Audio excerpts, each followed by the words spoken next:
यहाँ पर क्या है कि स्कैंडियम से मैंगनीज जाने पे क्योंकि नंबर ऑफ अनपेयर्ड इलेक्ट्रॉन्स आपके इंक्रीज करते हैं, तो भाई शुरुआत में क्या होगा कि भाई आपका जो मेल्टिंग और बॉइलिंग पॉइंट है वो इंक्रीज करेगा, एंड देन क्या होता है कि मेल्टिंग और बॉइलिंग पॉइंट फिर आपका डिक्रीज करने लगता है। ठीक है, मेल्टिंग और बॉइलिंग पॉइंट आपका क्या करने लगता है, डिक्रीज करने लगता है। ठीक है, क्यों करने लगता है, क्योंकि भाई 3D6 हो गया, 3D7 आपका हो गया, 3D8 आ जाओ, फिर दोबारा से 3D10 आ जाओ। ठीक है, यहाँ पर भी 3D10 आ गए। यहाँ क्या होता है, यहाँ पर आपका जो नंबर ऑफ अनपेयर्ड इलेक्ट्रॉन्स है वो डिक्रीज करते हैं। ठीक है, तो आप ये भी लिख सकते हो अपनी कॉपी में कि from scandium to manganese number of unpaired electrons increases, number of unpaired electrons increases due to which melting or boiling point increases. ठीक है, and when we move from iron to zinc, number of unpaired electrons decreases, number of unpaired electrons decreases due to which आपका क्या बोलते हैं melting और boiling point also decreases. ठीक है, एक तो ये बात होगी। फिर आज एक छोटी सी चीज जिसका डिस्कशन करना है वो है आपका इंथैल्पी ऑफ एटमाइजेशन। ठीक है, इसकी जरा मैं पहले बात करूंगा इंथैल्पी ऑफ एटमाइजेशन की, लेकिन उससे पहले चलो शुरू ही करते हैं बात इंथैल्पी ऑफ एटमाइजेशन की। उससे पहले या बाद में क्या, तो इंथैल्पी ऑफ एटमाइजेशन की अगर मैं बात करूं तो शायद आप लोग जानते हैं कि इंथैल्पी ऑफ एटमाइजेशन क्या होती है। ठीक है, जब हम क्या बोलते हैं इंथैल्पी ऑफ एटमाइजेशन की बात कर रहे हैं तो ये क्या होती है, it is the enthalpy, it is the enthalpy required to dissociate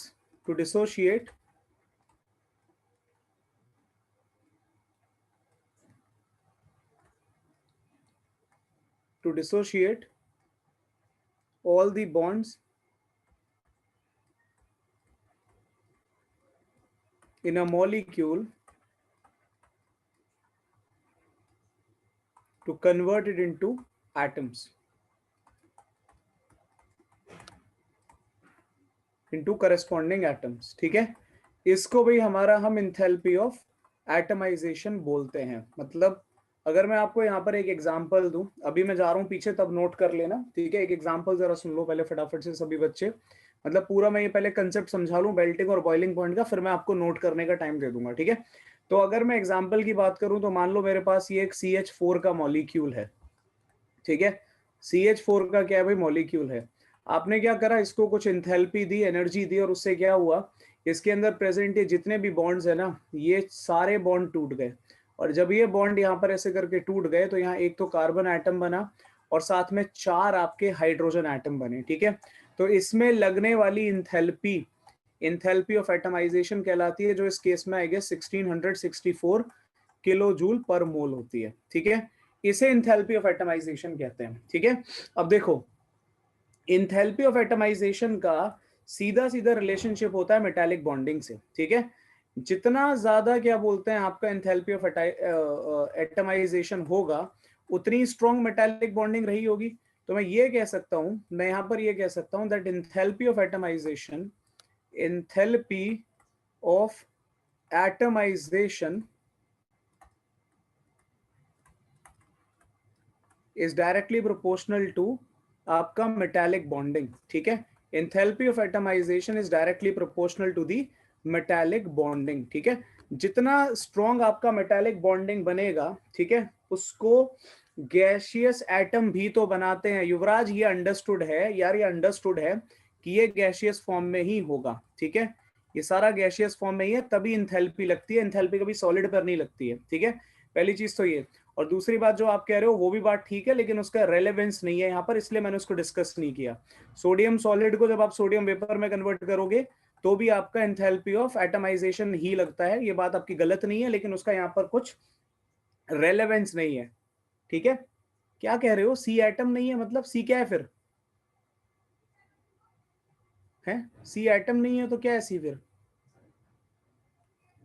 तो यहां पर एक बात हो गई, तो enthalpy of atomisation, enthalpy of atomisation is directly proportional to metallic bonding. ठीक है, ये बात आपने याद रखनी है। तो कभी कभी इंथैल्पी ऑफ एटमाइजेशन के बेसिस पर, कभी कभी नहीं, इनफैक्ट ये सीधी सीधी बात है कि जो आपका बॉइलिंग पॉइंट होता है it is directly proportional to enthalpy of atomisation, ठीक है, it is directly proportional to the enthalpy of atomisation. ये बात आप सबने याद रखनी है, ठीक है।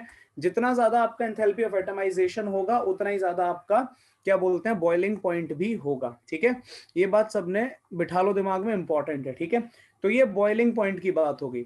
अब ये जो भी कहानी तुम्हारी चल रही है, ये सारी कहानी चल रही थी अक्रॉस द पीरियड, ठीक है।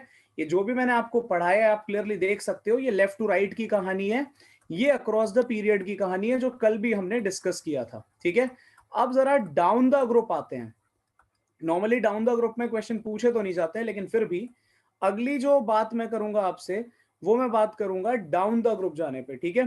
तो डाउन द ग्रुप जाने पर क्या होगा, जरा इसकी बात सुन लो। When we move down the group, ठीक है, बहुत सिंपल सा ट्रेंड है, कुछ भी नहीं है इसमें। When we move down the group तो क्या होता है भाई, बड़ा सिंपल है, वही पी ब्लॉक टाइप का, साइज इंक्रीजेस।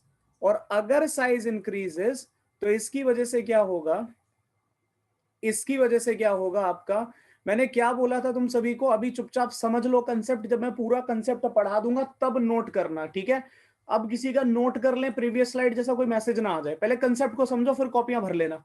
तो डाउन द ग्रुप जाने पे क्या होता है, साइज इंक्रीज करता है, ठीक है। और साइज इंक्रीज करने से क्या होता है कि सरफेस एरिया बढ़ता है, ठीक है।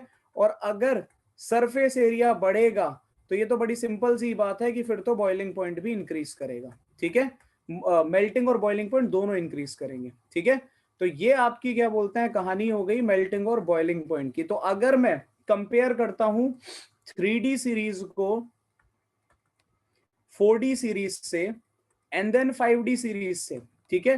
तो यहां पर क्या होता है, यहां पर आपका डाउन द ग्रुप जाने पे वही साइज बढ़ेगा जो ऊपर लिख दिया है मैंने, जिससे सरफेस एरिया बढ़ेगा।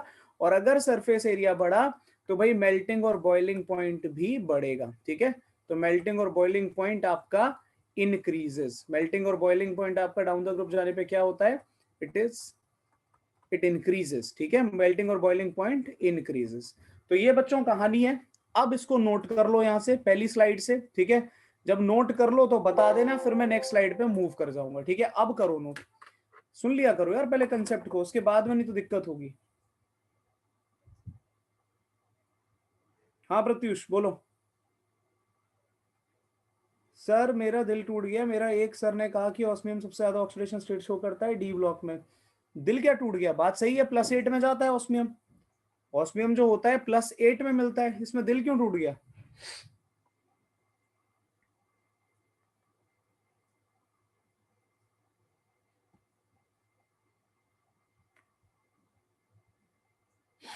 अगर तुम मैंगनीज, अगर आप मैंगनीज की वजह से इसको कंपेयर कर रहे हो तो बेटा मैंगनीज सिर्फ 3D सीरीज की बात थी कल, पूरे डी ब्लॉक की बात नहीं थी, वो 3D सीरीज की चर्चा हुई थी कल। कॉर्नर में क्या लिखा है बेटा, कौन सा कॉर्नर, किस कॉर्नर की चर्चा हो रही है।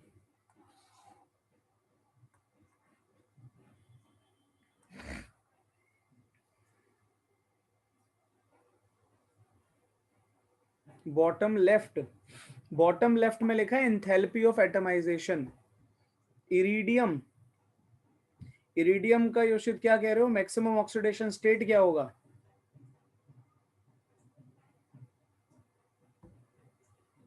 इरिडियम मिलता है ये +8 में,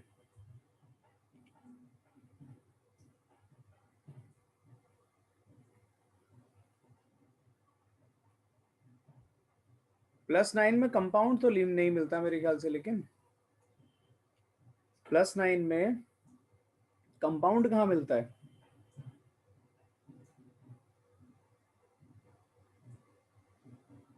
नेचुरली अकरिंग क्या बोलते हैं कंपाउंड नहीं है अभी तक इरिडियम का कोई भी जो आपका मैक्सिमम ऑक्सीडेशन स्टेट कर शो करे। निधि यही फर्स्ट स्लाइड है, टाइम से ज्वाइन नहीं करते तुम लोग क्लासेस।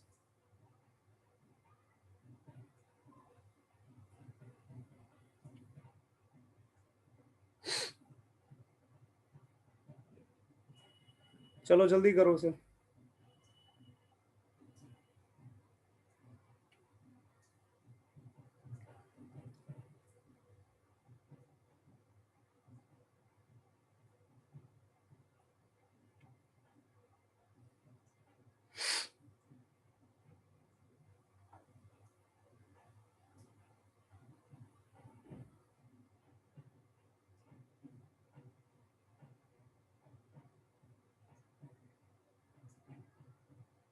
मतलब अगर सिर्फ हाईएस्ट ऑक्सीडेशन स्टेट पूछे बिना नेचुरल आर्टिफिशियल तो क्या करें? अगर सिर्फ हाईएस्ट ऑक्सीडेशन स्टेट की बात कर रहा है तो बेटा जनरली हम यहाँ पर क्या बोलते हैं, बात करते हैं नेचुरली अकरिंग कंपाउंड्स की, ठीक है। तो उस टाइम पर भाई आपको क्या बोलते हैं, ऑस्मिया में मार्क करना चाहिए +8।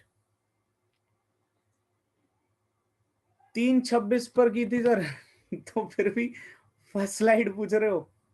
हाँ निधि आप जरा सुन लो, आपका लास्ट में क्या लिखा हुआ है मैं जरा रीड कर देता हूँ। इंथैल्पी ऑफ एटमाइजेशन लिखा है, it is the enthalpy required to dissociate all the bonds in a molecule to converted into corresponding atoms. वो कम स्पॉन्डिंग जैसा लग रहा है मुझे भी, बट वो करस्पॉन्डिंग लिखा हुआ है, ठीक है। तो जल्दी से इसको नोट करो, फिर जरा आगे बढ़ते हैं। नेक्स्ट स्लाइड, ये लीजिए सर नेक्स्ट स्लाइड, और थोड़ा जल्दी जल्दी बच्चों नोट करो।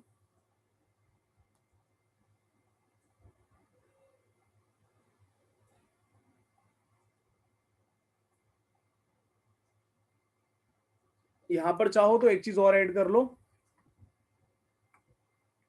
क्या बोलते हैं, सेकंड और थर्ड ट्रांजिशन सीरीज जो होती है ना, उसकी इंथैल्पी ऑफ एटमाइजेशन तो है ही, लेकिन इसके अलावा यहाँ पर आपका सरफेस एरिया तो इंक्रीज करता ही है। यहाँ पे एक चीज और लिख लो, हाई इंथैल्पी ऑफ एटमाइजेशन, ठीक है।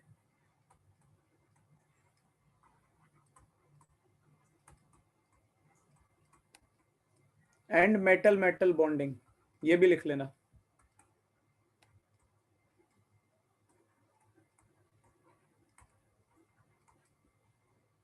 तो जल्दी से इसको नोट करो बच्चों, फिर जरा आगे बढ़ें फटाफट से।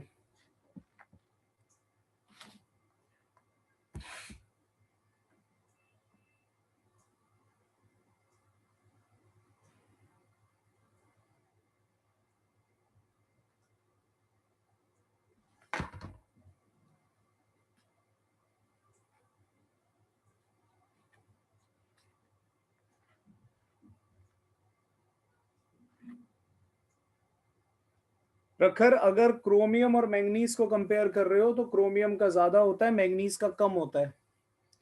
क्रोमियम का ज्यादा है, मैंगनीज का कम है। और इसको इस तरीके से भी समझा जा सकता है, मैंगनीज में 5 अनपेयर्ड इलेक्ट्रॉन है जबकि क्रोमियम में 6 अनपेयर्ड इलेक्ट्रॉन होते हैं। मैंगनीज में 5 है जबकि क्रोमियम में 6 होते हैं।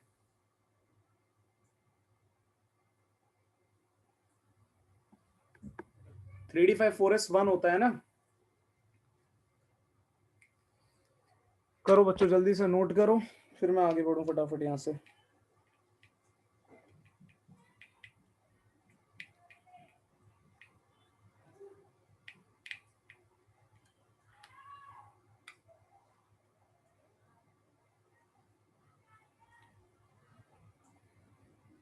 तो ये कौन सी प्रॉपर्टी थी, प्रॉपर्टी नंबर क्या बोलते हैं, मेरे ख्याल से ये 4th था, मेल्टिंग और बॉइलिंग पॉइंट, जो हमने कल शुरू किया था, ठीक है। तो मैंने आप लोगों को शायद साइज बता दिया है।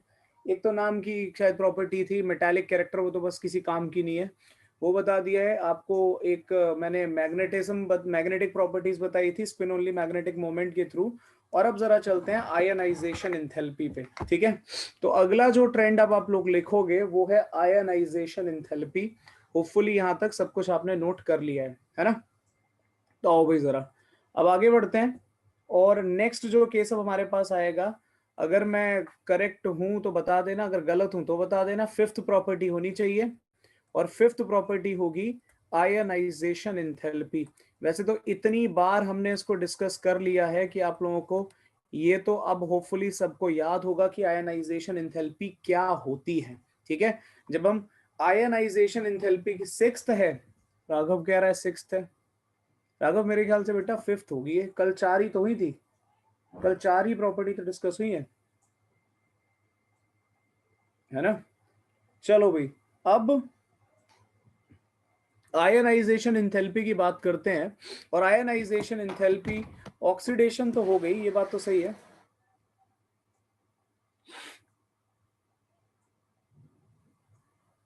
तो 6th है क्या ये?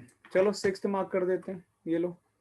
एटमाइजेशन तो नाम की प्रॉपर्टी है यार, एटमाइजेशन कुछ नहीं है, वो तो बस ऐसे ही बीच में डाल दिया एटमाइजेशन, उसमें कुछ खास है नहीं। चलो 5th ही रहने दो उसको। चलो अब जरा बात करते हैं फटाफट से आयनाइजेशन इंथैल्पी की, ठीक है।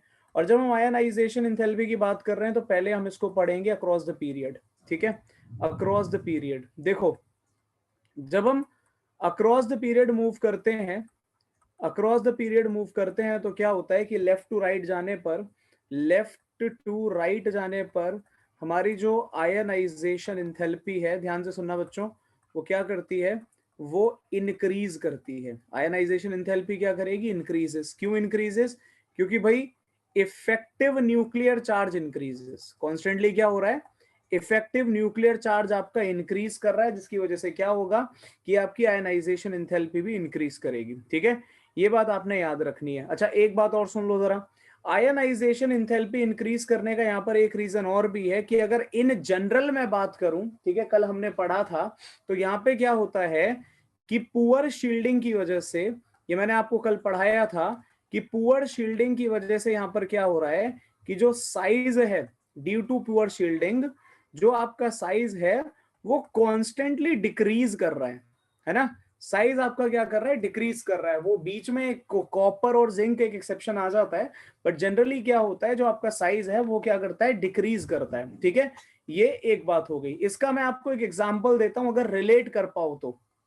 जिंक के बाद में जो अगला एलिमेंट आता है वो गैलियम आता है ना।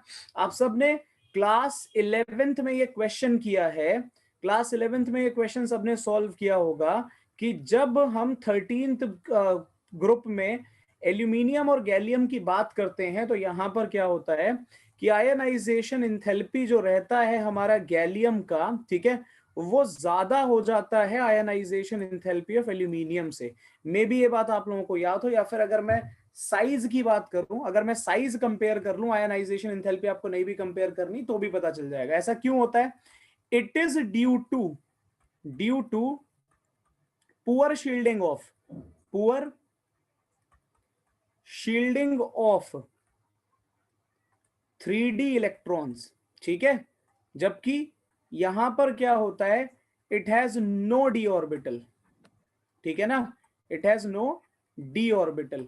एक्सपेक्टेड ये था कि डाउन द ग्रुप जाने पर क्या होगा, आयनाइजेशन इंथैल्पी भाई आपकी डिक्रीज करेगी, लेकिन गैलियम में अचानक से बढ़ जाती है। क्यों, क्योंकि गैलियम का इलेक्ट्रॉनिक कन्फिगरेशन होता है 4s2 4p1। ठीक है, 4s2 के बाद में इलेक्ट्रॉन अगर p में गया है तो इसका ये मतलब है कि 3D फुली फिल्ड है, समझ रहे हो, तभी तो जाएगा इलेक्ट्रॉन 4p में। ठीक है, तो ये जो तुम्हारा 3D है ये क्या है, ये भाई पुअर शील्डिंग के लिए रिस्पॉन्सिबल है। ये किसके लिए रिस्पॉन्सिबल है, ये तुम्हारा रिस्पॉन्सिबल है पुअर शील्डिंग के लिए। और अगर शील्डिंग पुअर करेगा तो इसका मतलब है इफेक्टिव न्यूक्लियर चार्ज बढ़ जाएगा, और अगर इफेक्टिव न्यूक्लियर चार्ज बढ़ता है तो उसके साथ में आयनाइजेशन इंथैल्पी भी क्या होती है बच्चों, बढ़ती है। ये बात याद रखना। ठीक है, एक तो ये कहानी हो गई। तो अब अगर मैं इस बेसिस पर बात करूं स्कैंडियम से लेकर भाई जिंक तक की, तो इनके तो सभी के पास में भाई डी ऑर्बिटल है। ये तो सारे के सारे 3D ऑर्बिटल लेकर बैठे हुए हैं, समझ रहे हो ना, सारे के सारे 3D ऑर्बिटल लेकर बैठे हुए हैं। इसका मतलब इनमें तो सभी में पुअर शील्डिंग है, और अगर इन सभी में पुअर शील्डिंग है तो क्या होगा, यहां पर इफेक्टिव न्यूक्लियर चार्ज बढ़ेगा, और अगर इफेक्टिव न्यूक्लियर चार्ज बढ़ेगा तो उससे आयनाइजेशन इंथैल्पी भी बढ़ जाएगी। ठीक है, इसको नोट करो, क्योंकि अब मैं कुछ क्वेश्चन तुम्हें देने वाला हूं जो क्वेश्चन पूछे जाते हैं, और या फिर ये कह लो कि कुछ एक्सेप्शनल केसेस हैं जो इस सीरीज में पूछे जाते हैं। तो पहले आप लोग इसे जल्दी से नोट करो, फिर मैं आगे बढ़ता हूं, फटाफट करो।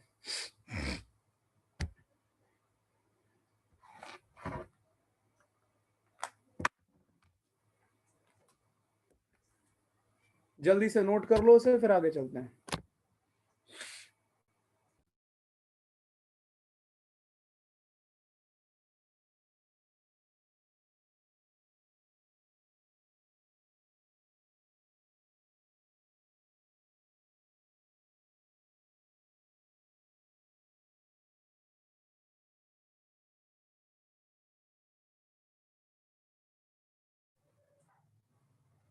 करो जल्दी से बच्चों, इसको नोट करो। एक बच्चे ने तो बोल भी दिया नोटेड सर, बाकी लोग भी करो फटाफट से नोट, फिर आगे चलते हैं। ये तो मैंने आपको सिर्फ क्या बोलते हैं, जो गैलियम और एल्यूमिनियम वाला केस है ना, वो सिर्फ एक रेलेवेंस समझाने के लिए एग्जांपल दिया है। बाकी ऑब्वियसली अभी तो यहाँ पर कोई नहीं पूछेगा। ठीक है, तो यहाँ तक अगर क्लियर हो गया आप लोगों को तो चलो भाई जरा अब आगे बढ़ते हैं यहाँ से। ठीक है, नहीं एल्यूमिनियम पे कोई वेकेंट डी ऑर्बिटल नहीं होता बेटा, 3D थर्ड पीरियड का एलिमेंट है, कहां से आ जाएगा? नोटेड लिखना है, लिखना है, ठीक है। तो यहां तक अगर बात समझ में आती है तो अब आपको मैं कुछ क्वेश्चंस दे रहा हूं जो बहुत इंपॉर्टेंट है, ठीक है। ये मान के चलो, अच्छा हाँ, गलत बोल दिया, जब n इक्वल टू 3 की बात आ रही है तो n इक्वल टू 3 में तो 3s 3p 3d तीनों आ गए ना, तो वेकेंट डी है, वेकेंट डी है, योशित होगा। n इक्वल टू 3 में एग्जिस्ट भी तो करता है, n इक्वल टू 3 में 0 बनेगी वैल्यू l की, 1 बनेगी और 2 बनेगी, तो s भी आएगा, p भी आएगा और d भी आएगा, वेकेंट डी है उसके पास, ठीक है। वेकेंट डी ऑर्बिटल 100% है, सेकेंड पीरियड में नहीं होता, बाकी उसके अलावा सबके पास होता है, ठीक है। चलो अब जरा यहां तक बात समझ में आती है तो आगे बढ़ते हैं, और नेक्स्ट जो केस में अब डिस्कस करने वाला हूँ एक क्वेश्चन ही है, आप चाहो तो कुछ हेडिंग डाल लो एक्सेप्शन वगैरह टाइप, और लास्ट में मैं आयनाइजेशन एंथैल्पी को थोड़ा सा समराइज कर दूंगा, ठीक है। क्वेश्चन ये है आपका, द फर्स्ट आयनाइजेशन एंथैल्पी, ठीक है, और आप लोग मुझे रीजन बताएंगे ऐसा क्यों। The first ionisation enthalpy of chromium is lower, why? ठीक है, first ionisation enthalpy of chromium is lower, question है क्यों, बताओ। नहीं, सभी शो करते हैं पुअर शील्डिंग, लेकिन F सबसे खराब होता है, D उससे थोड़ा बेटर होता है, P बहुत ही मतलब ठीक ठाक होता है, और S सबसे अच्छा होता है। तो पुअर शील्डिंग की अगर आप बात करोगे तो बेस्ट शील्डिंग मैं आपको बता देता हूं, बेस्ट शील्डिंग आपका S करता है, उससे थोड़ी खराब P, उससे और खराब D, और सबसे खराब F करता है, ये ऑर्डर होता है शील्डिंग का। अब जरा बताओ मुझे कि यहां पर क्या बोलता है, ये जो आपको मैंने क्वेश्चन दिया है उसकी जरा बात करते हैं कि first ionisation enthalpy of chromium is lower, ठीक है। अचानक से फर्स्ट आयनाइजेशन एंथैल्पी क्रोमियम की भाई क्यों घट जाती है? देखो, क्रोमियम का इलेक्ट्रॉनिक कन्फिगरेशन आप सभी जानते हैं क्या होता है भाई, 3d5 4s1 होता है, ठीक है, 3d5 4s1 है। क्रोमियम क्या करता है, अपना एक इलेक्ट्रॉन लूज करके खुद को 3d5 ले जाता है, ठीक है। अब आप बोलोगे सर ये क्या बात हुई, यहां पर भी हाफ फिल्ड और यहां पर भी हाफ फिल्ड, तो इससे फर्क ही क्या पड़ा? आयनाइजेशन इंथैल्पी, आयनाइजेशन इंथैल्पी जो इसकी फर्स्ट है उसे लो तो होना नहीं चाहिए, ठीक है। बात समझ में आती है भाई, हाफ फिल्ड इलेक्ट्रॉनिक कन्फिग्रेशन भी तो स्टेबल ही होता है, लेकिन कुछ ऐसे देखो जरा, आपको एक केस देता हूं मैं, ठीक है, ये मैं कई बार क्लासेस में भी एक्सप्लेन कर चुका हूं। जैसे छोड़ो, मैं आपको एक नॉर्मल केस देता हूं, शायद यहाँ पे जो क्लास में मेरे ख्याल से सभी रिलेट कर पाएंगे, लेकिन लड़कियां थोड़ा ज्यादा रिलेट कर पाएंगी। देखो, आप लोग जो शूज वगैरह पहनते हो उसमें हील्स होती हैं, है ना, ऐसे करके मान लो ये कुछ आपका मतलब वही शू वगैरह है, तो उसमें क्या होता है, नीचे ऐसे करके भाई एक छोटी सी हील लगी होती है। अब जरा इमेजिन करो ये हील टूट जाए, ठीक है, हील टूट जाए एक पैर की, तो समझ में आता है कि कितना खतरनाक हाल हो जाएगा, बैलेंस कैसे बिगड़ जाएगा, चलने में कितनी दिक्कतें होंगी, ठीक है। और ये सिर्फ लड़कियां नहीं है, कोई भी रिलेट कर सकता है, ठीक है, लड़के भी रिलेट कर सकते हैं कि एक पैर तुम्हारा इस लेवल पे है, दूसरा पैर तुम्हारा थोड़ा नीचे है थोड़ा ऊपर है, तो दिक्कत तो होगी, ठीक है। वही हाल यहाँ पे तुम्हारा 3d5 4s1 में है। भाई 3d5 4s1 की एनर्जी सेम तो होती नहीं है, समझ रहे हो, एनर्जी सेम तो होती नहीं है, तो एक इलेक्ट्रॉन तुम्हारा पड़ा हुआ है 4s में, एक इलेक्ट्रॉन पड़ा है 3d में, तो यहां पर काम थोड़ा खराब हो रहा है। तो वो क्या करता है, वो एक इलेक्ट्रॉन लूज करके अपने सारे अनपेयर्ड इलेक्ट्रॉन्स को सेम एनर्जी में लाना प्रेफर करता है, ठीक है ना, सेम एनर्जी में लाना प्रेफर करता है। मतलब अगर एक पैर की हील टूटी है तो दूसरे की अपने आप तोड़ दो और कंफर्टेबली चल पाओगे, ठीक है। बताओ समझ में आया या नहीं आया, जल्दी रिस्पॉन्ड करो, ठीक है। तो ये कहानी हो गई, होपफुली इतना आप लोगों को क्लियर हो गया, ठीक है। चिपका भी तो सकते हैं, अरे यार मैं योशित यहाँ पर एग्जाम्पल समझा रहा हूँ कि चिपका भी सकते हैं, हद हो गई। तो ये एक बात हो गई कि भाई इलेक्ट्रॉनिक कन्फिगरेशन में क्योंकि कोई चेंज नहीं आ रहा है, उसको पता है कि भाई अगर मैंने एक इलेक्ट्रॉन लूज भी कर दिया तो भी मैं हाफ फिल्ड ही रहूंगा, मेरा कुछ ऐसा चेंज नहीं होगा, तो वो इजीली एक इलेक्ट्रॉन लूज कर देता है, ज्यादा नखरे नहीं करता है, ठीक है। ये एक बात हो गई, तो ये आपका पहला क्वेश्चन था। इसी में एक दूसरा क्वेश्चन है, the first ionisation enthalpy, the first ionisation enthalpy of zinc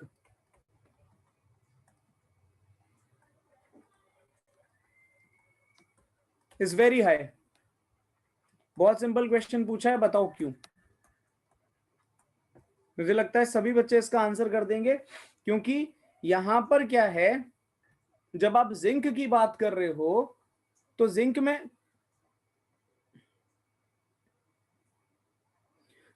में क्या है, HF is half filled, HF is half filled.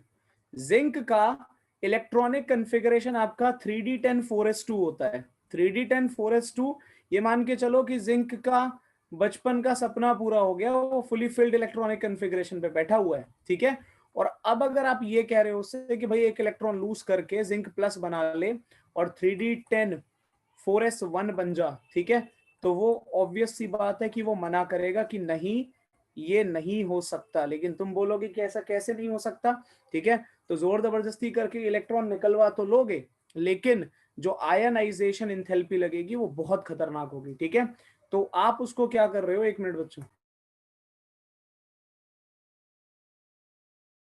हाँ, तो आप यहां पर क्या कर रहे हो, उसको फुली फिल्ड से हाफ फिल्ड इलेक्ट्रॉनिक कन्फिगरेशन में लेके जा रहे हो। मतलब आप उसको मोर स्टेबल इलेक्ट्रॉनिक कन्फिगरेशन से, मोर स्टेबल इलेक्ट्रॉनिक कन्फिगरेशन से आप उसको लेस स्टेबल इलेक्ट्रॉनिक कन्फिगरेशन में लेकर जा रहे हो। तो जिंक तो नखरे करेगा ही, वो मना कर देगा कि नहीं जाना मेरे को, चाहे कुछ भी हो जाए, ठीक है। हाँ भाई प्रत्युष, तो ये एक बात हो गई, समझ में आया। तो ये भाई एक बात हो गई, होपफुली आप लोगों को समझ में आ गया होगा। तो ये दो क्वेश्चन थे आपके फर्स्ट आयनाइजेशन एंथैल्पी पे। अब बच्चों जल्दी से इसको नोट करो ताकि मैं नेक्स्ट केस पे जाऊं। सेकंड आयनाइजेशन एंथैल्पी की बात करूं, जल्दी नोट करो।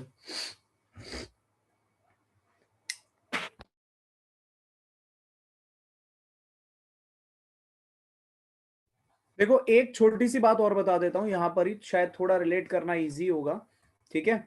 अगर मान लो इलेक्ट्रॉनिक कन्फिगरेशन, ठीक है, स्टेबल टू स्टेबल जाता है, ध्यान से सुन लो, स्टेबल टू स्टेबल जाता है, ठीक है। मतलब एग्जाम्पल देख लो, half fill to half filled जाए, ठीक है, या full fill to full fill जाए, ठीक है। अगर ऐसा होता है तो जो आपका आयनाइजेशन इंथैल्पी रहेगा, ठीक है, वो बहुत ज्यादा नहीं होता, आयनाइजेशन इंथैल्पी लो रहता है, ठीक है, जब आपका स्टेबल टू स्टेबल जाएगा। लेकिन मान लो अगर कभी ऐसा होता है कि आप उसको स्टेबल टू अनस्टेबल भेज रहे हो, स्टेबल टू अनस्टेबल भेज रहे हो, मतलब कंपैरेटिवली लेस स्टेबल में भेज रहे हो, ठीक है, तो यार फिर तो दिक्कत है। जैसे कि अभी आपके सामने जिंक का केस लिखा हुआ है, तो आप क्या कर रहे हो, उसको या तो आप उसको हाफ फिल्ड से इनकम्प्लीटली फिल्ड भेजोगे, ठीक है, या फिर आप क्या करोगे, उसको फुली फिल्ड से क्या बोलते हैं, हाफ फील्ड भेजोगे। ऐसे सिचुएशन में अगर आप उसको लेकर जाओगे, ठीक है, तो यहां क्या होगा, ऐसे केस में जो आपकी आयनाइजेशन एंथैल्पी है वो क्या होगी, वो कंपैरेटिवली हाई होती है, बहुत ज्यादा तो नहीं लेकिन हाई तो देखो होती है, ठीक है। एक ये बात हो गई। या फिर इसमें एक केस और ऐड कर लो, अगर लिखना चाहो कि आप अगर उसको फुली फिल्ड से भी इनकम्प्लीटली फिल्ड लेकर जाओगे तो भी यही हाल होगा, ठीक है। इसमें एक केस और बन सकता है, वो आपको कहाँ लिखूं मैं, चलो अगली स्लाइड में लिख दूंगा, पहले इसको नोट कर लो जल्दी से, ठीक है। नोट करो और रिस्पॉन्ड करो, फिर मैं आगे बढ़ता हूं।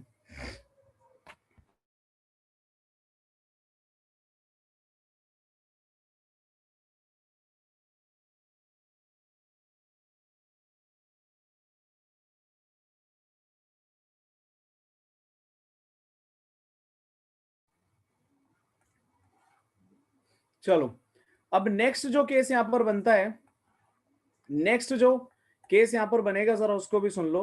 स्टेबल से आप क्या बोलते हैं, अनस्टेबल चले गए, आप स्टेबल से स्टेबल चले गए। जरा एक काम करते हैं, अब अनस्टेबल से स्टेबल चलते हैं, ठीक है। इलेक्ट्रॉनिक कन्फिग्रेशन अनस्टेबल है और आप क्या कर रहे हो, उसको स्टेबल में कन्वर्ट कर रहे हो, ठीक है। तो अगर अनस्टेबल इलेक्ट्रॉनिक कन्फिग्रेशन को स्टेबल में कन्वर्ट करोगे तो मेरे ख्याल से इसमें तो कोई पूछने वाली बात ही नहीं है कि भाई ऐसे केस में तो आयनाइजेशन एंथैल्पी डिक्रीज ही करेगी, ठीक है ना। क्यों, क्योंकि आप, या मतलब इन जनरल अगर मैं बात करूं तो हर एक एलिमेंट की टेंडेंसी है कि वो मोर स्टेबल इलेक्ट्रॉनिक कन्फिगरेशन में जाना ही चाहता है ना। मोर स्टेबल इलेक्ट्रॉनिक कन्फिगरेशन में जाना चाहता है भाई हर एक एलिमेंट, तो यहां पर अगर वो खुद जाने को बैठा है तो आयनाइजेशन एंथैल्पी तो लो ही होगी ना, ठीक है। ये एक बात हो गई। अब जरा यहां आ जाओ सी केस पे, और ये केस क्या है, द सेकेंड आयनाइजेशन एंथैल्पी, ठीक है। और ये जो अभी मैं यहाँ पे केसेस बना रहा हूं ना, ये सीधे सीधे क्वेश्चन आए हुए हैं सीबीएसई में, जेई में, नीट में, ठीक है, तो अच्छे से पढ़ लो इनको। ये क्या है, the second ionisation enthalpy of both chromium and copper is very high. बताओ भाई क्यों। और कुछ नहीं करना, इलेक्ट्रॉनिक कॉन्फ़िगरेशन लिखकर देख लो कॉपी पे, अपने आप समझ में आ जाएगा कि क्यों हाई है, ठीक है। तो लिखो और आंसर करो।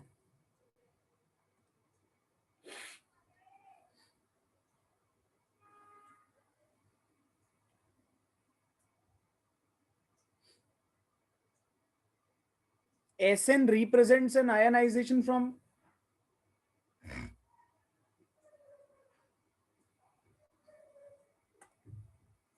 मुझे लाइन ही समझ नहीं आ रही है, कहां पढ़ लिया तुमने।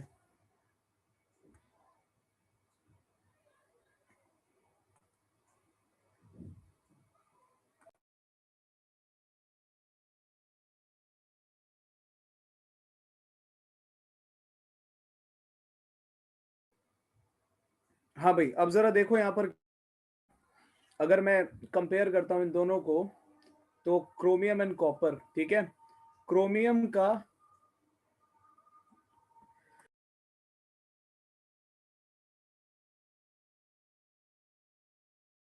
क्रोमियम का इलेक्ट्रॉनिक कन्फिगरेशन होता है 3d5 4s1, ठीक है।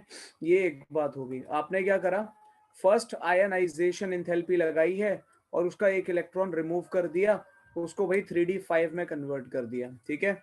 अब जरा आगे आ जाओ। जब ये एक बार 3d5 में कन्वर्ट हो गया, तो अब आप क्या कर रहे हो, आप सेकेंड आयनाइजेशन एंथैल्पी लगाकर उसको क्रोमियम 2+ में कन्वर्ट कर रहे हो, ठीक है। तो जब वो 2+ में कन्वर्ट होगा, तो 2+ में कन्वर्ट होने का मतलब है वो 3d4 में जा रहा है। तो ये तो यही केस हो गया ना, कि स्टेबल से अनस्टेबल लेके जा रहे हो उसको, हाफ फिल्ड से कहाँ लेके जा रहे हो उसको, इनकम्प्लीटली फिल्ड लेकर जा रहे हो। तो भाई उसको मोर स्टेबल से अगर आप लेस स्टेबल में लेके जाओगे, तो वो तो नखरे करेगा ही ना, वो तो मना ही करेगा।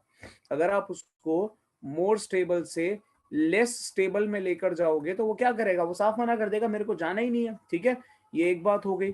अब दूसरा केस क्या था, इसमें कॉपर का था, ठीक है। तो कॉपर पर आ जाओ। कॉपर का इलेक्ट्रॉनिक कन्फिगरेशन होता है 3d10 4s1। Although first ionisation enthalpy की बात यहाँ हो नहीं रही है, लेकिन कैसी रहनी चाहिए बताना जरा, लो ही तो रहनी चाहिए, क्योंकि कॉपर को कॉपर+1 में ले जाओगे तो वो हाफ फिल्ड से फुली फिल्ड हो रहा है, देख रहे हो ना, वो हाफ फिल्ड से फुली फिल्ड हो रहा है, स्टेबिलिटी में कोई चेंज नहीं है, मतलब स्टेबिलिटी इनफैक्ट थोड़ी बढ़ और रही है। लेकिन एक बार वो कॉपर प्लस बन गया, तो अब अगर आपने आयनाइजेशन एंथैल्पी लगाई यहाँ पर, तो क्या होगा, वो कॉपर 2+ में जाएगा और 3d9 बन जाएगा, ठीक है। तो ये तो इनकम्प्लीटली फिल्ड की कहानी हो गई ना। और अगर इनकम्प्लीटली फिल्ड की कहानी होगी, तो यहाँ पर भी वही ऊपर वाला ही हाल है, कि आप क्या कर रहे हो, जो अच्छा खासा copper plus more stable form में था, आप उसको लेस स्टेबल फॉर्म में लेकर जा रहे हो। आप क्या कर रहे हो, उसको लेस स्टेबल फॉर्म में लेकर जा रहे हो। और अगर ऐसा करोगे, तो बहुत सिंपल सी बात है कि भाई आयनाइजेशन एंथैल्पी बहुत ज्यादा बढ़ेगी, ठीक है। ये बात शायद आपको,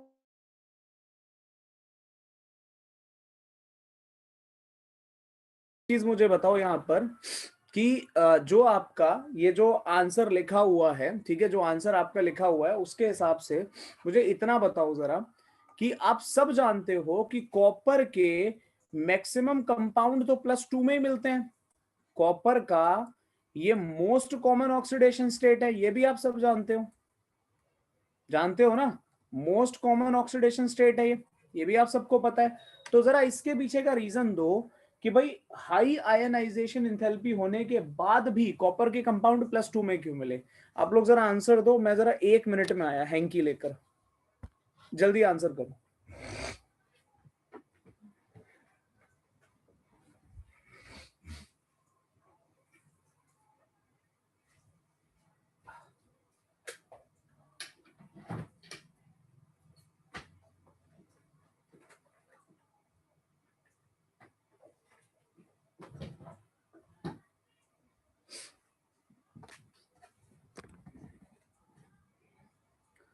sir my answer was sufficient. बेटा कौन सा आंसर है बताओ जरा एक बार।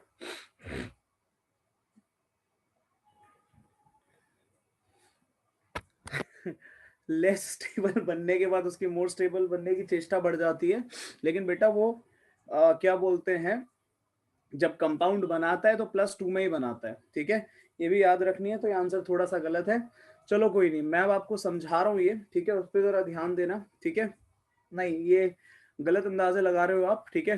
पहले तो मैं एक्सपेक्ट कर रहा था कि आप लोग इस बात पर ही मुझे रोकोगे, लेकिन कोई नहीं, ठीक है।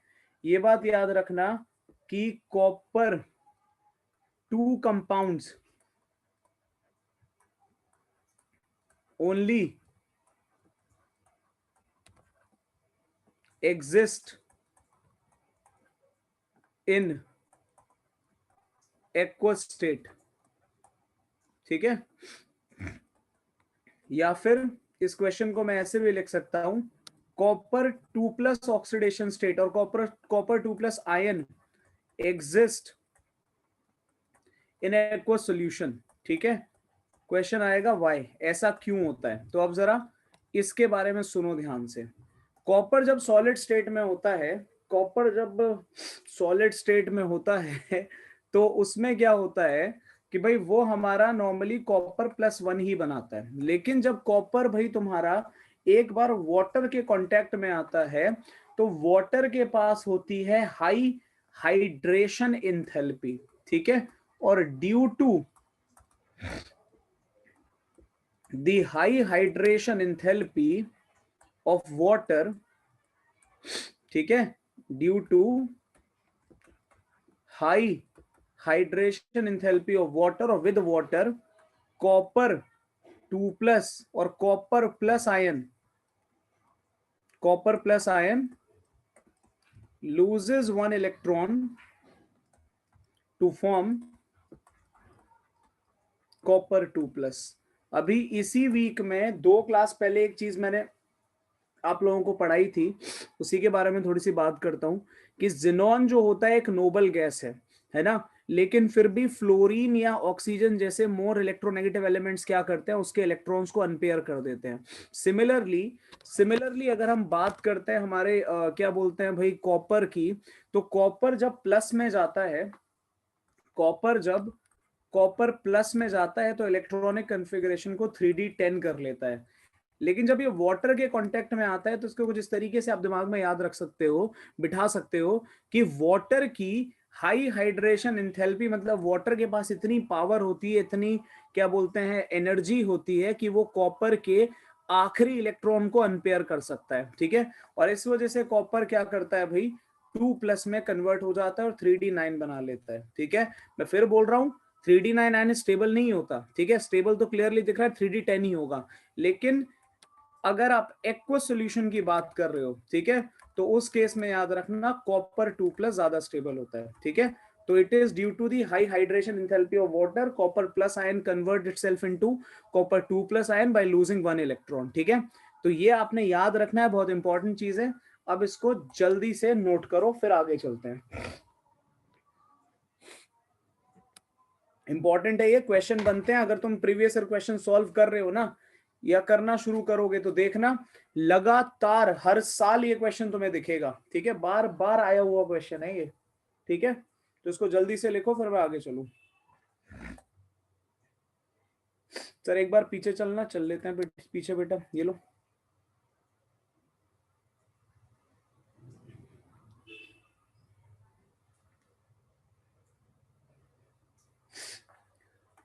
अगर प्रखर कॉपर के ब्लू कंपाउंड की बात कर रहे हो तो बेटा ऐसा नहीं है कि कॉपर के सारे ही कंपाउंड ब्लू होते हैं, ठीक है।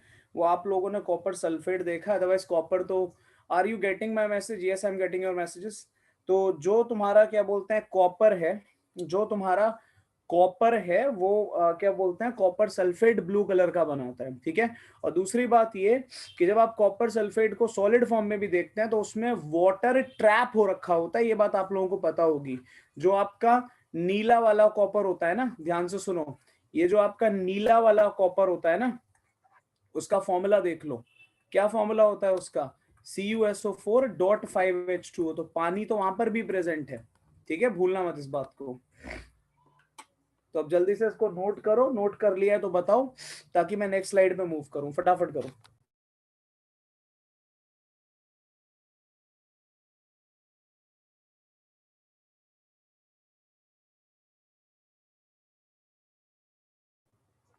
अगर ये स्लाइड नोट कर लियो तो तुरंत बता देना, फिर मैं आगे मूव करूं।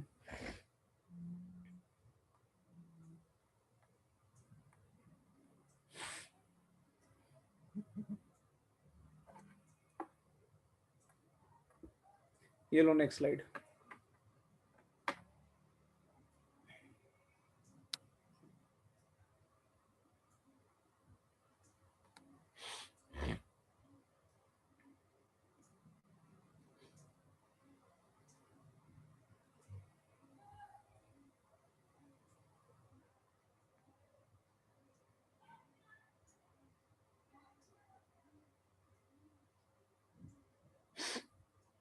जैसे नोट कर लो रेस्पॉन्ड कर देना बच्चों, मैं आगे चलूं फटाफट से।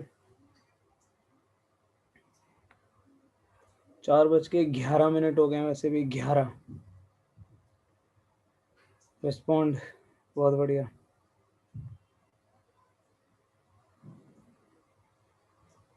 चलो भाई, अब जरा एक अगली चीज पर आ जाओ, ठीक है। नेक्स्ट जो केस है उस पर आ जाओ फटाफट से, और ये तुम्हारा कहलाता है लेंथेनॉइड कॉन्ट्रैक्शन, ठीक है। सॉरी, लेंथेनॉइड कॉन्ट्रैक्शन नहीं, इसमें अभी दो पार्ट और आएंगे। ई, ठीक है। ई पार्ट कहता है द थर्ड आयनाइजेशन एंथैल्पी। इसे भी खत्म करो। डी तक हो गया था ना पीछे, या सी हुआ था? सिर्फ सी हुआ था। डी लिखो इसको। The third ionisation enthalpy for manganese and zinc are maximum or is maximum, जो भी ठीक लगे, ठीक है। बताओ भाई क्यों। सोचो और रिस्पॉन्ड करो फटाफट से कि थर्ड आयनाइजेशन एंथैल्पी जो होती है वो आपके मैंगनीज और जिंक के लिए बहुत ज्यादा होती है। अब आप लोग बताइए क्यों।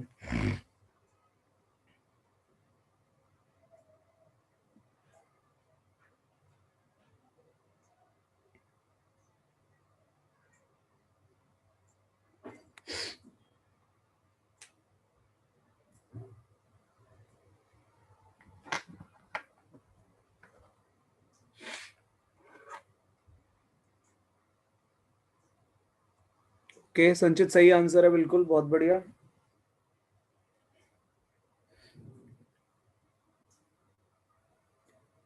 ये क्या बात हुई मृदुल? रीजन दो यार प्रॉपर, ऐसे कैसे? जनरलाइज फॉर्म में बच्चों आंसर लिख कर आओगे तो आंसर कटेगा, नंबर कटेंगे। हमेशा स्पेसिफिक आंसर लिख कर आओ, जो एलिमेंट डिमांड किए गए हैं उनके ऊपर आंसर लिखो। नहीं, गलत आंसर है पंकज। दोनों में कोई फुली फिल डी ऑर्बिटल नहीं होता। हाँ, अब सही आंसर है राघव। अब क्या, पहले ही बार आंसर किया तुमने, सही है ये। अब ये सही आंसर है। स्पेसिफाई करो भाई कौन किस इलेक्ट्रॉनिक कन्फिग्रेशन में पहुंचा हुआ है जिसकी वजह से क्या बोलते हैं ये होगा। हाँ प्रखर, सही आंसर। वहाँ गलत है तुम्हारा आंसर प्रखर, गलत है। कौन सा ऑर्बिटल फुली फिल्ड है, कौन सा हाफ फिल्ड है, ये कौन मेंशन करेगा? तो ये मेंशन करो ना, उसके बाद मिलेंगे नंबर पेपर में।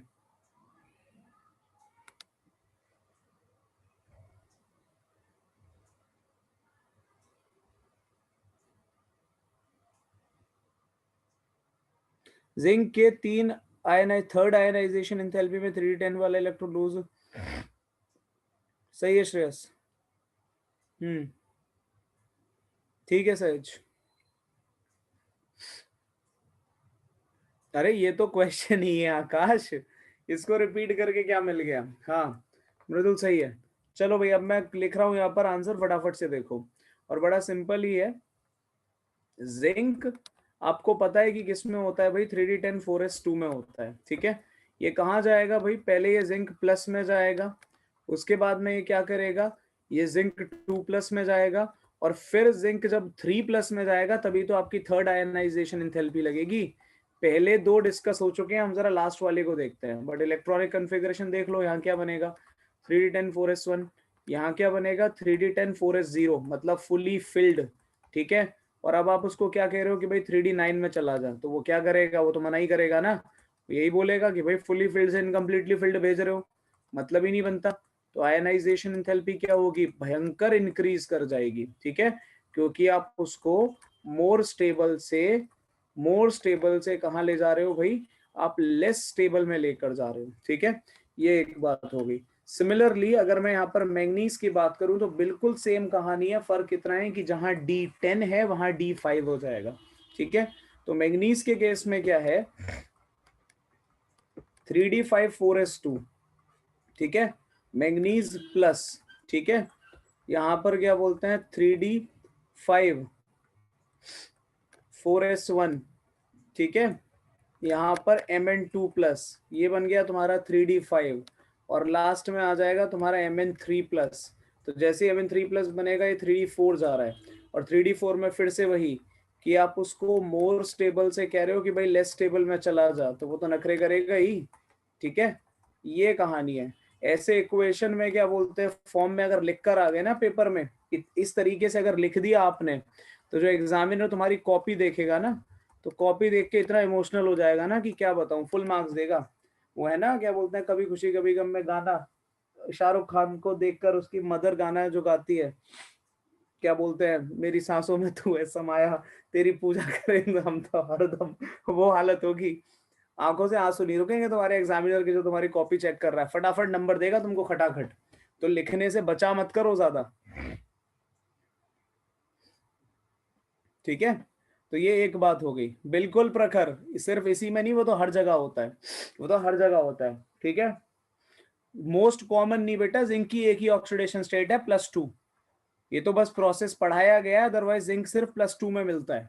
ठीक है, जिंक के जो कंपाउंड एग्जिस्ट करते हैं वो +2 में एग्जिस्ट करते हैं। कल मैंने आपको ऑक्सीडेशन स्टेट्स का जब वो छोटा सा एक चार्ट बनवाया था, उसमें देखो जिंक में सिर्फ +2 लिखवाया है, बाकी कुछ नहीं लिखवाया। ठीक है, तो ये एक बात हो गई, होपफुली आपको समझ में आ गया होगा सभी को। ठीक है, तो ये कहानी थी आपकी आयनाइजेशन एंथैल्पी की, left to right.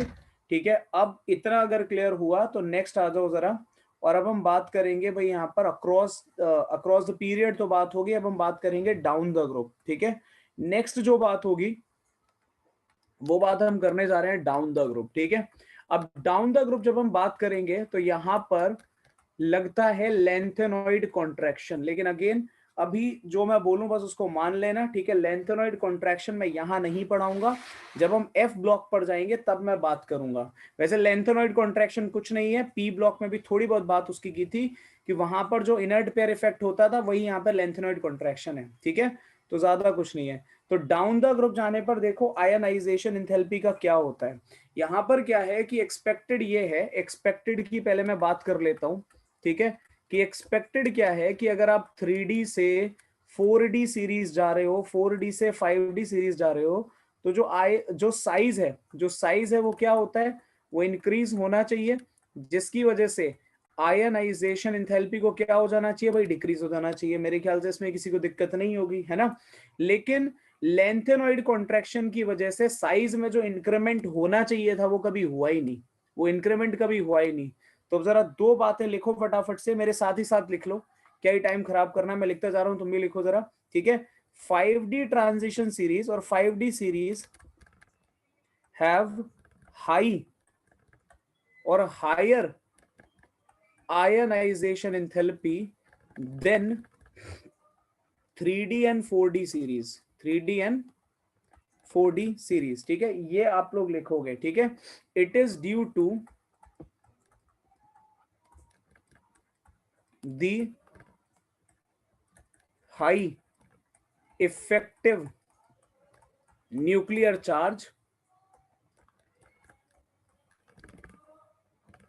because of nuclear charge, because of poor shielding। ठीक है, poor shielding by 4f electrons known as lanthanoid contraction, ठीक है, लैंथेनॉइड कॉन्ट्रैक्शन।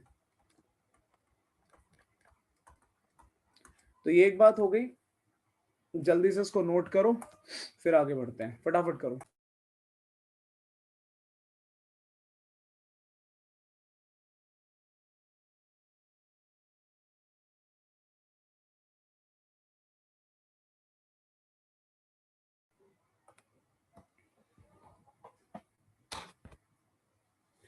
जैसे नोट कर लो बता देना, फिर आगे चलते हैं।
यार एक मिनट, कल के टेस्ट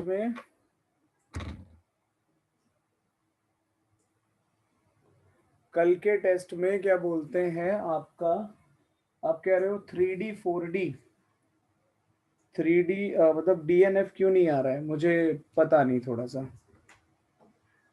मुझे नहीं पता थोड़ा सा इसका,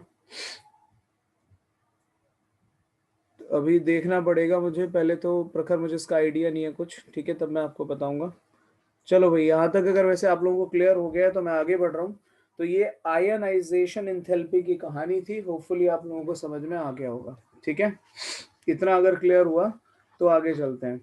योशित, जो आप बात कर रहे हो उसके बारे में बता देता हूँ। वो एक महाराष्ट्र का बैच था, ठीक है, वो सेपरेटली अभी भी चल रहा है, 200 प्लस बच्चों के आसपास का है वो, ठीक है, उसमें कोई कमी नहीं आई है।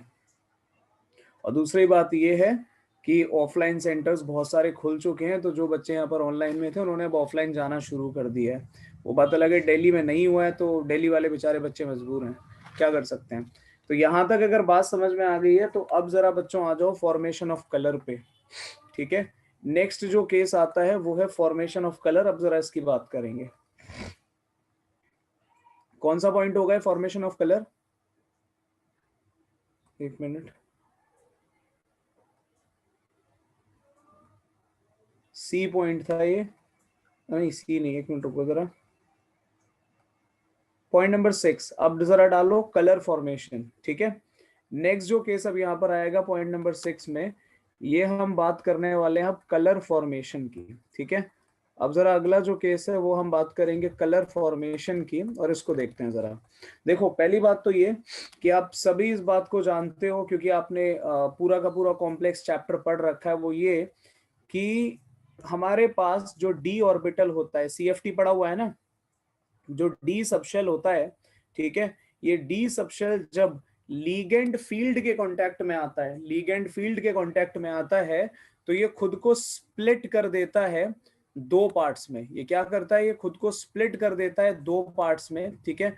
और वो दो पार्ट क्या होते हैं, एक पार्ट जनरली बनता है आपका क्या बोलते हैं 3 ऑर्बिटल्स का, ठीक है, और दूसरा पार्ट आपका बनता है जनरली 2 ऑर्बिटल्स का, ठीक है। ये जो 3 ऑर्बिटल का पार्ट है, इसका स्पेक्ट्रोकेमिकल नेम होता है T2G, और जो 2 ऑर्बिटल का पार्ट है इसका नाम होता है EG, ठीक है। एक हमारा T2G और दूसरा क्या है EG, ठीक है। और ये आप नॉर्मली कह देते हो कि ये क्या है, डी जनरेट डी ऑर्बिटल है, ठीक है। ये डी जनरेट डी सबशेल है आपका, ऑर्बिटल तो नहीं, ये क्या है आपका, ये डी सबशेल है, या डी ऑर्बिटल्स कह सकते हो। डी जनरेट का मतलब सबको पता है, डी जनरेट का मतलब होता है जब एनर्जी इक्वल होती है, उसके बाद ये स्प्लिटिंग हो गई, ठीक है। जब स्प्लिटिंग हो गई तो यहां पर अगर मैं एक ऐसे करके लाइन ड्रॉ कर दूं कि भाई ये अपना एनर्जी एक्सेस है, ये क्या है, ये यहाँ पर एनर्जी को रिप्रेजेंट कर रहा है, तो आपको क्लियरली दिख रहा है कि Eg आपका हाई एनर्जी में बैठा हुआ है, ठीक है, और जो आपका T2G है वो लो एनर्जी में बैठा हुआ है ना। ये कहां बैठा हुआ है? ये लो एनर्जी में बैठा हुआ है। देखो अब होता क्या है कि मान लो यहां पर मैं ये कहता हूं कुछ ऐसे, भाई अनपेयर्ड इलेक्ट्रॉन्स थे, तो जब स्प्लिटिंग हो गई तो ये इलेक्ट्रॉन यहां पर आ गए, ठीक है। अब होता क्या है कि अगर आप इन इलेक्ट्रॉन्स को जो T2G में लो एनर्जी में बैठे हुए हैं, तो ये क्या करते हैं, ये भाई उस एनर्जी को गेन करके जंप करके हाई एनर्जी में पहुंच जाते हैं, ठीक है ना। तो मान लो एक इलेक्ट्रॉन यहाँ पर बैठा हुआ था जो जंप करके यहां से निकला और भाई ऊपर इस एनर्जी लेवल पर पहुंच गया। लेकिन जैसा हमें कई बार बताया गया, छोटी क्लासेस में भी दोबारा सुन लो, हाई एनर्जी स्टेट जो होती है वो अनस्टेबल होती है, ठीक है ना। हाई एनर्जी स्टेट क्या है? अनस्टेबल है। तो ये शायद थोड़ा बहुत मैंने कल भी आपको पढ़ाया था जब मैं पैरामैग्नेटिज्म वगैरह की बात कर रहा था। तो हाई एनर्जी स्टेट क्या है? हमारी अनस्टेबल है। अब अनस्टेबल स्टेट में कोई रहना नहीं चाहता, ठीक है। तो क्या होगा, ये जो इलेक्ट्रॉन है ये अब वापस आना चाहता है लो एनर्जी स्टेट में, और जब ये लो एनर्जी स्टेट में वापस आएगा तो हम इसको क्या बोलेंगे कि भाई जितनी एनर्जी गेन करके गया था उतनी एनर्जी रिलीज करनी पड़ेगी, मतलब यहां पर एमिशन ऑफ एनर्जी करना पड़ेगा। मैंने आपको कल भी ये बात बताई थी, एमिशन ऑफ एनर्जी यहां पर होता है रेडिएशन की फॉर्म में, और रेडिएशन हमारा क्या बोलते हैं, दो तरीके का होता है, लाइट एंड हीट। अपने लिए काम का है लाइट, ठीक है, तो लाइट की फॉर्म में भैया रेडिएशन हुआ, और लाइट में भी कौन सा रीजन, अगर ये विजिबल रीजन में पड़ गया, ठीक है, तो क्या होगा, हमें इसकी वेवलेंथ के अकॉर्डिंग, क्योंकि अगर ये एनर्जी एमिट कर रहा है तो हम ये भी जानते हैं, हमें ये फॉर्मूला पता है कि भाई E is equals to H nu होता है और E is equals to H C by lambda भी होता है, ठीक है। तो वेवलेंथ के अकॉर्डिंग एनर्जी अगर गिवन है तो वेवलेंथ निकाल सकते हैं, ठीक है, और फिर विबग्योर के अकॉर्डिंग कोई ना कोई कलर भाई यहां पर पता चल जाएगा, ठीक है। एक तो ये बात हो गई, होपफुली इतना आप लोगों को क्लियर हो गया होगा, ठीक है। अब इतनी बात अगर समझ में आती है, ठीक है, तो ये जो आपका T2G है, ये T2G क्या है, ये पार्ट ऑफ डी ऑर्बिटल है, डी सबशेल है। सिमिलरली Eg भी तो पार्ट ऑफ डी है ना। तो हो क्या रहा है कि जो इलेक्ट्रॉन है वो यहां पर डी से डी के बीच में कॉन्स्टेंटली मूव कर रहा है, ठीक है, और इसलिए इसको एक नाम दिया गया D2D ट्रांजिशन, D2D ट्रांजिशन, जिसको आप लोग क्या बोलते हैं शॉर्ट में या नॉर्मली डीडी ट्रांजिशन बोल देते हैं, ठीक है। तो ये डीडी ट्रांजिशन है जो रिस्पॉन्सिबल होता है कंपाउंड्स के कलर के लिए, ठीक है। एक बात और, ये जो आपका क्या बोलते हैं ट्रांजिशन है, ये ऊपर से नीचे, नीचे से ऊपर, ये तभी पॉसिबल होता है जब इलेक्ट्रॉन अनपेयर हो, क्योंकि वो फ्री है तभी वो मूव करेगा। अगर इलेक्ट्रॉन पेयर्ड है तो वो कभी मूव नहीं करता। जैसे कि एक एग्जांपल मैं आपको देता हूं जिंक का, ठीक है। जिंक 2+ आयन के जितने भी कंपाउंड्स होते हैं जनरली व्हाइट कलर के होते हैं। क्यों होते हैं? क्योंकि जिंक 2+ 3D10 में है। 3D10 का मतलब है कि उसके T2G में 6 इलेक्ट्रॉन प्रेजेंट हैं, ठीक है, कुछ ऐसे करके 2, 4, 6, और उसके Eg में भी क्या बोलते हैं भाई, ऐसे यहां पर क्या बोलते हैं 2 इलेक्ट्रॉन प्रेजेंट हैं। तो इमेजिन करो अगर मैं इसकी स्प्लिटिंग कर भी दूं, मैंने ये इसकी स्प्लिटिंग कर दी, ठीक है, तो यहां पर भाई आपका ये कुछ इस तरीके से 6 इलेक्ट्रॉन रखे हैं, ठीक है, और ऊपर भी ये भाई 4 इलेक्ट्रॉन रखे हैं। इन केस मान लो, वैसे तो कंसेप्ट ही नहीं है ऐसा, लेकिन मान लो अगर यहां से एक इलेक्ट्रॉन जंप करके ऊपर पहुंचने की कोशिश भी करे, तो ऊपर पहुंचने के लिए उसको ऊपर जगह भी तो चाहिए खाली, समझ रहे हो, और ऊपर तो भाई सारे के सारे जो प्लेसेस है वो ऑक्यूपाई हो रखी हैं, ऑर्बिटल फुली फिल्ड है, तो इलेक्ट्रॉन क्या करेगा, ये जा ही नहीं सकता ऊपर, ठीक है।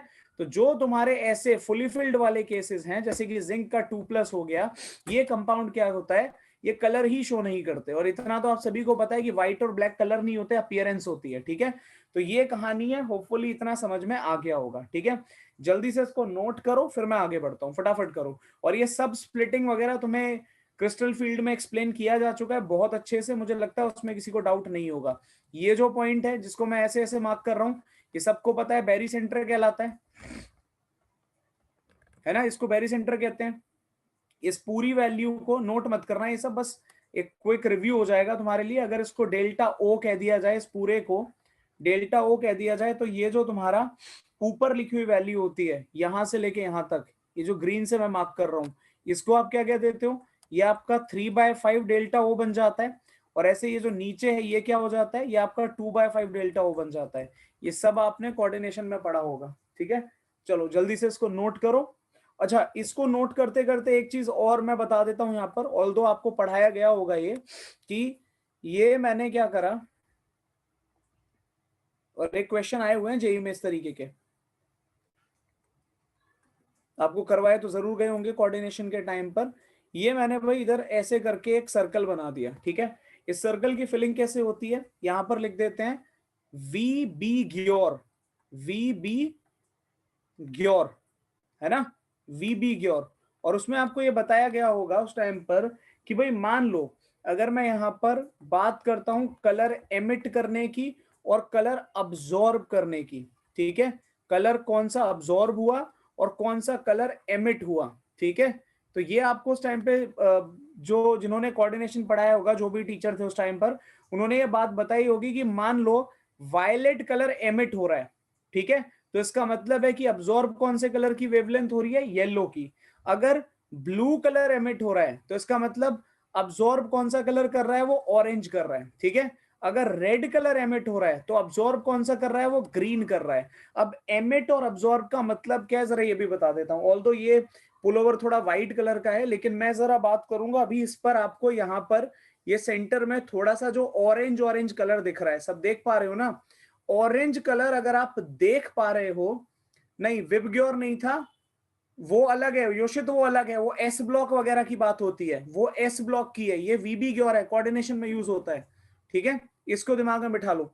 यहां पर अगर क्या बोलते हैं, आप बात करोगे ध्यान से तो ये आपको इसमें ऑरेंज कलर नजर आ रहा होगा। आपको नजर वो कलर आता है जो एमिट होता है, जो निकलता है बाहर, ठीक है।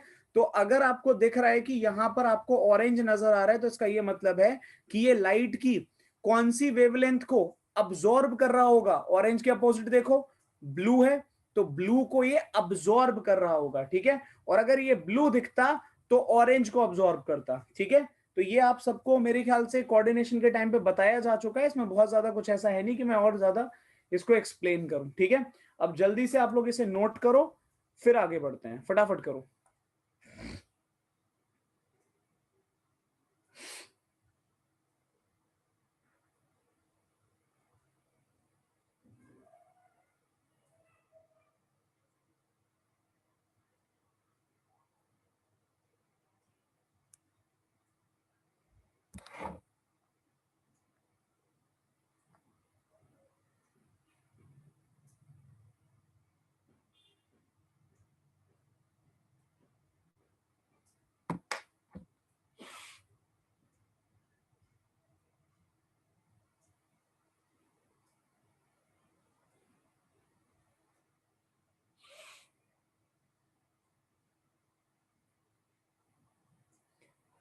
प्रखर, नेगेटिव कलर यार यहाँ पर उसका कोई रोल तो नहीं है, इनफैक्ट हमारा पूरा ही कहीं पे यूज नहीं होगा नेगेटिव कलर, बट ये थोड़ा सा लाइक कैसे मैं इसको एक्सप्लेन करूं, कि किस तरीके से बताऊं। जैसे अगर मैं ब्लू कलर की बात करूं तो ब्लू का नेगेटिव कलर येलो होता है, कुछ इस तरीके की चीजें हैं। व्हाइट का जस्ट ऑपोजिट आपका ब्लैक माना जाता है। ये कुछ इस तरीके का फंडा चलता है नेगेटिव कलर का। और मैं आपको कुछ ऐसे भी बता सकता हूँ ये, कि हल्का फुल्का सा आइडिया दे सकता हूँ यार। ये मान के चलो कि the opposite colour of a particular, एक ऑपोजिट जो कलर होगा एक पर्टिकुलर कलर का, उसको हम क्या बोलते हैं, नेगेटिव कलर मानते हैं। बट अगेन उसका यहाँ पर कोई रेलेवेंस नहीं है आपका कलर का। उसमें साइंस क्या है ये कभी बैठकर चर्चा करेंगे जब हमारे पे टाइम होगा, अभी बेटा इस डिस्कशन को मैं आगे नहीं बढ़ाऊंगा, ठीक है, कि नेगेटिव कलर क्या है। बस इतना मान लो कि अपोजिट अपीयरेंस है, कि लाइट की प्रेजेंस में क्या दिख रहा है तो लाइट की एब्सेंस में क्या दिखेगा, ठीक है। ये कुछ इस तरीके की कहानी होती है। तो जल्दी इसको नोट करो बच्चों, फिर आगे चलते हैं। ये कलर फॉर्मेशन है, और इसके बाद में 7वां पॉइंट आएगा आपका, और थोड़ा जल्दी करो, 4:34 हो चुके हैं।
जैसे नोट कर लो बच्चों, बता देना तुरंत।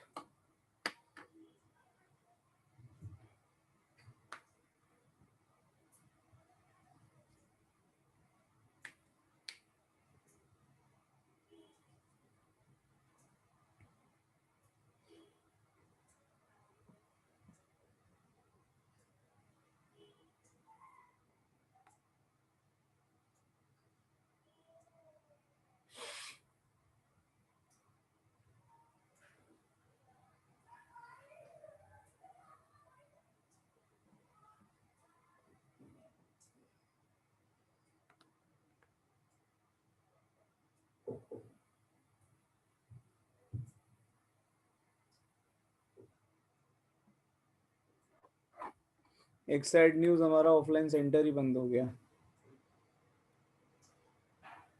चाइना ने न्यूक्लियर रिएक्शन में आर्टिफिशियल सन बनाया। चाइना की तो बेटा रहने दो, चाइना तो पता नहीं क्या ही क्या कर लेगा। तो सब लोकल चीजें बनवा लो उनसे। तो भाई जरा बात करते हैं 7वें पॉइंट की, जो आपका कॉम्प्लेक्स फॉर्मेशन है। ठीक है, बहुत इंपॉर्टेंट प्रॉपर्टी है ये है। हाँ, कोरोना भी बना है, बिल्कुल सही बात है। नहीं होता ये सब तो तुम लोग अच्छे खासे ऑफलाइन सेंटर पे पढ़ाई कर रहे होते, बढ़िया। ठीक है, ये सारी आफतें ही नहीं होती। खैर चलो कोई नहीं, भावुक नहीं होते हैं, अभी पढ़ लेते हैं। तो पहली बात तो ये कि कॉम्प्लेक्स फॉर्मेशन के लिए जो सेंट्रल एटम होता है, ठीक है, ध्यान से सुनना बच्चों, सेंट्रल एटम को दो चीजें चाहिए होती है। ठीक है, पहली बात तो ये कि उस पर हाई चार्ज डेंसिटी हो। ठीक है, हाई चार्ज डेंसिटी हो, ये बात याद रखना। ठीक है, ये जो हाई चार्ज डेंसिटी है, इसका मतलब क्या है, जरा इसको भी सुन लो ध्यान से। इसका मतलब ये है कि भाई एक तो स्मॉल साइज हो। ठीक है, सबसे इंपॉर्टेंट इनफैक्ट यही है कि स्मॉल साइज हो। दूसरा पॉइंट क्या आता है कि भाई उसके पास में वेकेंट डी ऑर्बिटल हो, जिसमें वो इजीली भाई इलेक्ट्रॉन एक्सेप्ट कर पाए। ठीक है, अगर आप 3D सीरीज की बात करो, देखो कॉम्प्लेक्स तो तुम्हारा 3D भी बनाता है, तुम्हारा 4D सीरीज भी बनाता है, बनाता 5D भी है। कॉम्प्लेक्स तुम्हारे पी ब्लॉक के एलिमेंट भी बनाते हैं, तुम्हारे एस ब्लॉक के एलिमेंट भी बनाते हैं। ठीक है, जब हम कॉम्प्लेक्स की बात करते हैं, अगेन ये बात भी आप लोगों को पता होगी, कॉम्प्लेक्स दो तरीके के होते हैं। एक होते हैं नॉन ट्रांजिशन मेटल कॉम्प्लेक्स और दूसरे होते हैं transition metal complex. Transition metal बोले तो डी ब्लॉक एलिमेंट्स। और जनरली आपके सिलेबस में ट्रांजिशन में भी सिर्फ 3D सीरीज पढ़ाया जाता है। एक आधा प्लैटिनम का कॉम्प्लेक्स बता दिया, बट इतना डिटेल में नहीं जाता है क्योंकि है ही नहीं सिलेबस में। तो ये आपका जो ट्रांजिशन मेटल सीरीज है, अभी हम इसके रिस्पेक्ट में बात कर रहे हैं। ठीक है, तो पहली बात तो ये कि हाई चार्ज डेंसिटी होनी चाहिए और दूसरा वेकेंट डी ऑर्बिटल होना चाहिए। ठीक है, अब एक बात बताओ आप लोग मुझे, अगर मैं बात करता हूं मान लो डी ब्लॉक एलिमेंट्स की या 3D सीरीज की, ठीक है, तो पहली बात तो ये कि याद रखना कि 3D सीरीज में सभी का साइज भाई बहुत छोटा है, स्मॉल साइज एलिमेंट्स होते हैं। ठीक है, अब मान लो स्मॉल साइज एलिमेंट है, जैसे कि एक एग्जांपल उठाया मैंने मैंगनीज का। ठीक है, चार्ज इस पर आ जाता है +7 तक का, साइज है छोटा। चार्ज डेंसिटी कैसे निकालते हैं, पता है ये बात? चार्ज डेंसिटी कैसे निकाली जाएगी? Charge density basically charge is to size ratio होता है। Charge is to size ratio है, साइज बोले तो रेडियस। भाई चार्ज बढ़ता जा रहा है, रेडियस कम है। ठीक है, बताना ओवरऑल चार्ज डेंसिटी इंक्रीज नहीं कर जाएगी? बताओ, ओवरऑल चार्ज डेंसिटी तो इंक्रीज कर गई ना। ठीक है, ये एक बात हो गई। दूसरी बात क्या है, वेकेंट डी ऑर्बिटल, इसमें तो कोई डाउट ही नहीं है कि एक आधा बस एक जिंक को हटा दो, एक कॉपर को हटा दो, तो इनके अलावा जितने भी scandium, titanium, vanadium, chromium, manganese, iron, cobalt, निकल हैं, इन सभी के पास भर भर के वेकेंट डी ऑर्बिटल है। ठीक है, तो जो तुम्हारे 3D सीरीज एलिमेंट हैं, ये बहुत अच्छा कॉम्प्लेक्स फॉर्मेशन कर लेते हैं। क्यों? क्योंकि इनका एक तो स्मॉल साइज है, ठीक है, और दूसरी बात इनके पास वेकेंट डी ऑर्बिटल है। ठीक है, वेकेंट डी ऑर्बिटल है ऑप्टिमम एनर्जी के, जिसमें इजीली इलेक्ट्रॉन को डोनेट किया जा सके। ठीक है, तो होपफुली ये बात आप लोगों को समझ में आ गई होगी। जल्दी से इसको नोट करो, दिमाग में कोई डाउट चल रहा है तो पूछ लो। ठीक है, बताओ। तो भाई ये दो कंडीशन फुलफिल करनी है। तो आप सभी को पता है, स्कैंडियम से लेकर अगर आप निकल तक की बात करो, एक copper, in fact copper and zinc में भी तो होता है भाई। 3D माना इन दोनों का फुली फिल्ड है, माना मैंने 3D10 है, लेकिन इसके बाद भी इनके पास 4D भी तो खाली है। इनके पास में, दोनों के पास में वेकेंट 4D भी तो है, और वेकेंट 4D होने की वजह से क्या ये आपका आउटर, या फिर आउटर छोड़ो, हाई स्पिन कॉम्प्लेक्स नहीं बनाते हैं, बताओ? या फिर आप इनको आउटर डी कॉम्प्लेक्स कह लो, ये भी तो बनाते हैं। जहां पर आपको ये बात बताई जा चुकी है, आपको ये बात बताई गई होगी डी और डी ब्लॉक में कोऑर्डिनेशन में, कि जब आपका कॉम्प्लेक्स फॉर्मेशन में 3D यूज होता है तो उसको हम इनर डी कॉम्प्लेक्स कहते हैं, है ना, इनर डी कॉम्प्लेक्स कहते हैं। जब 4D यूज होता है तो आउटर डी कॉम्प्लेक्स कहते हैं। तो मैं भी यही बात कर रहा हूं। तो क्रोमियम कह रहा हूं मैं, कॉपर और जिंक भी आपका इजीली कॉम्प्लेक्स फॉर्मेशन कर लेते हैं, ठीक है। तो स्कैंडियम से लेके जिंक तक इन सभी के पास में अच्छा खासा वेकेंट डी ऑर्बिटल पड़ा हुआ है, इनकम्प्लीटली फिल्ड डी ऑर्बिटल पड़ा हुआ है, तो ये अच्छे आराम से बना लेते हैं। हर्षित, ये आपके सिलेबस में क्या बोलते हैं जो आता है वो 3D के रिस्पेक्ट में है, अदरवाइज ये सेम प्रॉपर्टी 4D में भी लगती है, 5D में भी लगती है, ठीक है। उनके पास भी छोटा ही साइज है, इनफैक्ट 3D 4D 5D की बात करोगे तो साइज थोड़ा बहुत ज्यादा इंक्रीमेंट नहीं होता साइज में, ठीक है। तो ऑलमोस्ट सिमिलर साइज है तीनों का, और डी ऑर्बिटल तो सभी के पास पड़ा हुआ है, ठीक है। तो ये भी बड़े प्यार से आपका कॉम्प्लेक्स फॉर्मेशन कर लेते हैं, ठीक है। चलो जल्दी इसको नोट करो, फिर आगे बढ़ते हैं, फटाफट करो।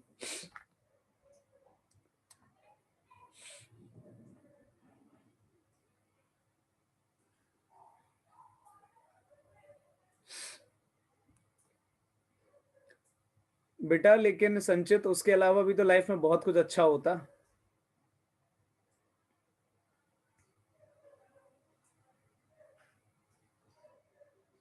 चलो कोई नहीं, जल्दी से करो बच्चों से, फिर आगे बढ़ते हैं।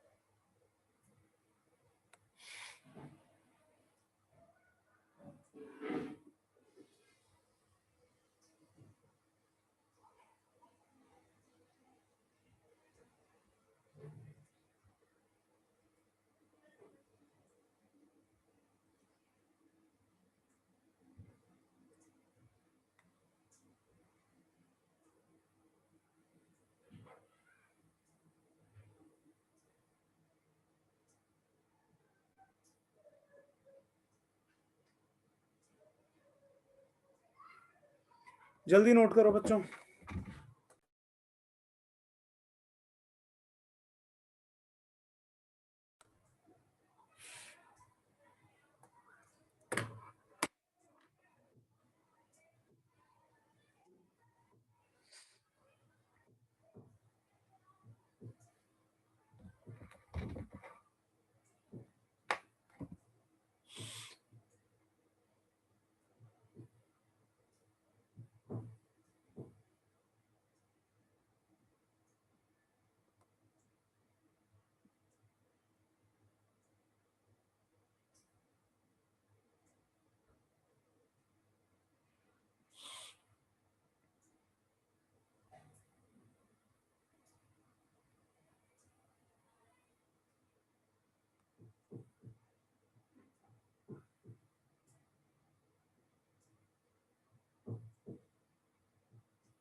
हाँ युवराज, आज के लिए बस इतना ही है। अब जब अगली क्लास में बच्चों हम मिलेंगे तो इससे आगे की बात करेंगे, और हमारा जो नेक्स्ट दो दो या तीन तीन पॉइंट बचे हैं एक्चुअली। इंटरस्टिशियल कंपाउंड बचा है, कैटालिटिक प्रॉपर्टी बचा है, और कैटालिटिक प्रॉपर्टी के बाद में हम क्या बोलते हैं वो पढ़ेंगे, क्या होता है लास्ट हमारा, इलेक्ट्रोड पोटेंशियल। इलेक्ट्रोड पोटेंशियल बहुत इंपॉर्टेंट है, उस पर क्वेश्चन बहुत बनते हैं। हाँ रोहन, पूछो, जल्दी पूछो।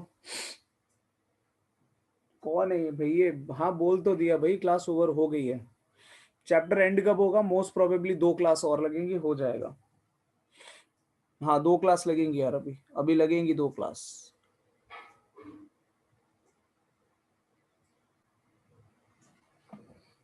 बट इससे ज्यादा नहीं लगेगा, 2 क्लास में खत्म होगा। तो 2 क्लास ये और 2 क्लास तुम्हारा क्या बोलते हैं बायोमॉलिक्यूल, बिकॉज 2 ही क्लास का है वो, इससे ज्यादा है नहीं।